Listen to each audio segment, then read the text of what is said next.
हरे कृष्णा। कार्तिक मास व्रत कथा के 5वें अध्याय में राजा पृथु से नारद जी ने कहा कि आश्विन मास की शुक्ल पक्ष एकादशी से शुद्ध होकर कार्तिक मास का व्रत करना प्रारंभ करना चाहिए। जल का पात्र लिए हुए गांव से बाहर पूर्व अथवा उत्तर दिशा में जावे। यहाँ विस्तार से पढ़े कार्तिक व्रत कथा का 5वां अध्याय। राजा पृथु बोले, हे मुनि जी, आपने कार्तिक और माघ का विस्तृत फल कहा। अब इसके विधिवत स्नान की विधि, नियम और उद्यापन की विधि भी आप हमसे कहिए।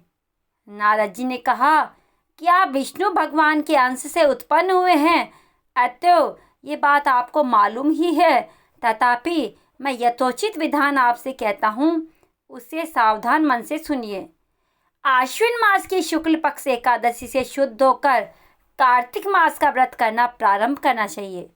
इस व्रत को करने वाला सर्वदा रात्रि के चौथे प्रहर में उठे, जल का पात्र लिए हुए गांव से बाहर पूर्व अथवा उत्तर दिशा में जावे।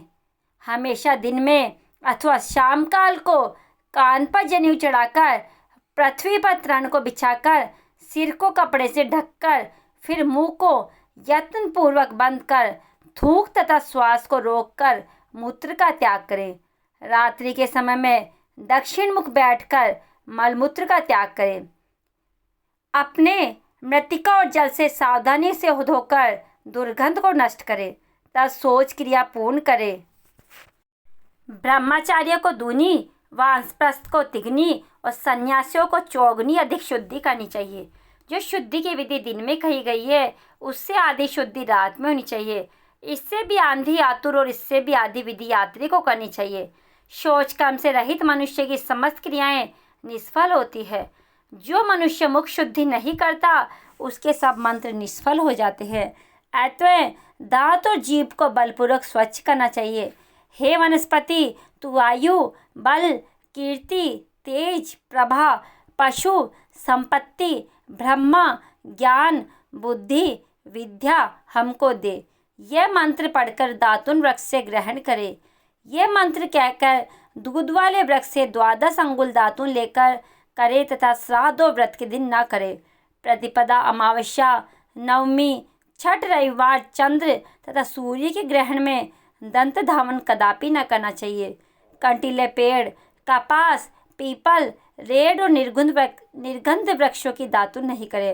तत्पश्चात फूल, माला, चंदन और पान इत्यादि पूजन सामग्री से लेकर प्रसन्न मन हो भक्ति पूर्वक विष्णु भगवान अथवा शिव जी के मंदिर जाए। वहाँ देवताओं को अर्घ्य, आचमन आदि वस्तुओं से अलग अलग पूजन कर प्रार्थना करे तथा प्रणाम करके नृत्यादि मंगल नृत्य करे। फिर ताल, वेण, मृदंग आदि को बजावे, गावे और नर्तकों के साथ नाचे। फिर माला, चंदन, तांबुल आदि के से उन गायकों का भी पूजन करे जो गाए हो, क्योंकि देवी स्थान में गाने वाले में साक्षात विष्णु भगवान की ही मूर्ति है। ये लोग सत्य युगादिकों में विष्णु भगवान को तपस्या, योग और दान द्वारा प्रसन्न करते थे, किंतु कलयुग में अनुराग सहित भगवत गुणगान है भगवान को प्रसन्न करने के लिए प्रधान माना गया है। हे राजन, मैंने एक बार विष्णु भगवान से पूछा था कि आप अधिकतर कह रहते हैं। यह सुनकर विष्णु भगवान ने कहा, हे नारद, मैं वैकुंठ में अथवा योगियों के हृदय में भी नहीं रहता, अपितु जहाँ मेरे भक्त मेरा गुणगान करते हैं वहाँ मैं अवश्य रहा करता हूँ। जो प्राणी चंदन माला आदिकों से हमारे भक्तों का पूजन करते हैं, उससे मुझे जैसी प्रीति प्राप्त होती है, वैसी प्रीति मेरे पूजन से भी नहीं हो सकती। जो मूर्ख पुराणों की कथा तथा मेरे भक्तों का कीर्तन सुनकर उसकी निंदा करते हैं, वे मेरे शत्रु सदस्य है। श्रेष्ठ, धतुरा, के गिरजा, चमेली, केसर, मंदार, मदार तथा कनेर के फूल और अक्षतों से विष्णु भगवान की पूजा नहीं करनी चाहिए।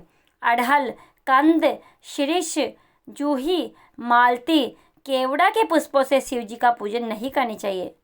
लक्ष्मी जी की अभिलाषा करने वाले पुरुष को चाहिए कि तुलसी पत्र से गणेश जी की, दुर्वा से दुर्गा जी की, अगस्त्य के फूल से सूर्य नारायण की पूजा न करें।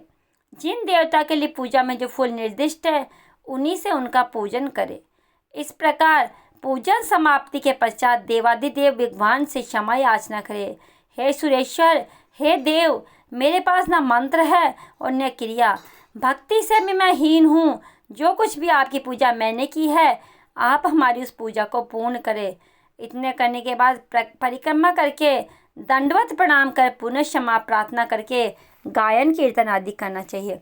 जो मनुष्य शिव और विष्णु भगवान की विधि पूर्वक कार्तिक मास की रात्रि में पूजा करते हैं, पवित्र आत्मा होकर अपने पूर्व पुरुषों के साथ विष्णु लोक को जाते हैं।